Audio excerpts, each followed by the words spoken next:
Success അക്കാഡമിയുടെ daily current affair ഷോർട്സിലേക്ക് എല്ലാവർക്കും സ്വാഗതം. 2024 ദേശീയ സാങ്കേതിക ദിനത്തിന്റെ തീം എന്ത്? സ്കൂളുകൾ മുതൽ സ്റ്റാർട്ടപ്പുകൾ വരെ നവീകരണത്തിലേക്ക് യുവ മനസ്സുകളെ ജ്വലിപ്പിക്കുന്നു. 22 ഏഷ്യൻ ടീം സ്ക്വാഷ് ചാമ്പ്യൻഷിപ്പ് എവിടെയാണ് സംഘടിപ്പിക്കുന്നത്? ചൈന. അന്താരാഷ്ട്ര നഴ്സസ് ദിനം ആചരിച്ചത് എന്ന് മെയ് 12. അന്താരാഷ്ട്ര ക്രിക്കറ്റിൽ നിന്ന് വിരമിച്ച കോളിൻ മൺറോ ഏത് രാജ്യക്കാരനാണ്? ന്യൂസിലാൻഡ്.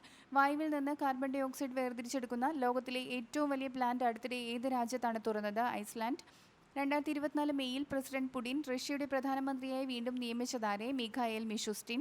SBI ജനറൽ ഇൻഷുറൻസ് അതിന്റെ കീ റിലേഷൻസ് ഗ്രൂപ്പിന്റെ തലവനായി ആരെയാണ് നിയമിച്ചത്? ജയ ത്രിപാഠി.